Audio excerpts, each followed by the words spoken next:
रुक जाइए, फेंकिए मत प्लीज़। हाय गाइस, आज मैं आपको बताऊंगी कि हम जब केला खाते हैं तो उसके छिलके का हम किस तरह से यूज़ कर सकते हैं। तो जब भी हम केला खाते हैं तो हमें उस छिलके को फेंकना नहीं है। या तो आप केले के छिलकों को इकट्ठा कर लीजिए, उसको धूप में सुखा लीजिए। धूप में सुखाने के बाद उसको क्रश कर लीजिए। क्रश करने के बाद आप उसको प्लांट्स में मिट्टी में दबाकर भी दे सकते हैं, उसको उसकी रूट्स के आसपास आप दे सकते हैं। या फिर आप लिक्विड फर्टिलाइज़र बना सकते हैं। तो लिक्विड फर्टिलाइज़र बनाने के लिए आपको क्या करना होता है कि आपको केले के छिलके बारीक बारीक काट लेने हैं, एक बोतल में भरने हैं, उसमें पानी डाल देना है, 2 से 3 दिन तक उसको ऐसे ही छोड़ देना है। छोड़ने के बाद आप देखेंगे कि केले का जो छिलका है उसने अपना कलर छोड़ दिया है। तो इस कंडीशन में आप सारे पानी को छान लीजिए एक बाल्टी में। बाल्टी में छानने के बाद आप पूरी बाल्टी को पानी से भर लीजिए।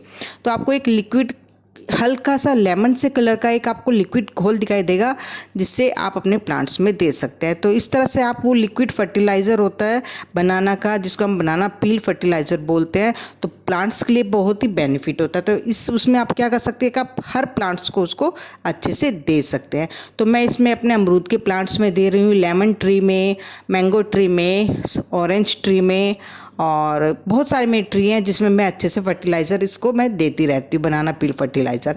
तो इससे क्या होता है कि हमारी जो फ्रूटिंग होती है ना, बहुत अच्छे से होती है, और फ्लावरिंग भी बहुत अच्छे से होती है। तो इसमें पोटेशियम की जो कमी होती है वो दूर हो जाती है, जो हमारे प्लांट्स को फ्रूटिंग बनाने के लिए चाहिए।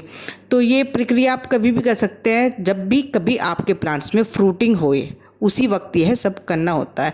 अदरवाइज़ आप कंपोस्ट या वर्मी कंपोस्ट, गोबर की खाद, इस तरह से आप उसको दे सकते हैं। लेकिन पोटेशियम आपको तभी देना होता है जब हमारे प्लांट्स में फ्रूटिंग शुरू होने लगती है। तो एक बात का आपको ध्यान रखना है कि जब भी कभी आप पानी देते हैं और आपके प्लांट्स में फ्लावरिंग हो रखी है तो प्लीज़ पानी की मात्रा को कम कर दीजिए। पानी आप तभी दीजिए जब आपको लगे कि आपके पोट की मिट्टी 1 से 2 इंच तक सूख गई है, तो तभी आप चेक करके प्लांट को पानी दीजिए, नहीं तो आपकी फ्लावरिंग झड़ जाएगी और फ्रूटिंग नहीं होगी। तो आप देखिए पोटेशियम देने के बाद का रिजल्ट कितना अच्छा आता है। Thank you.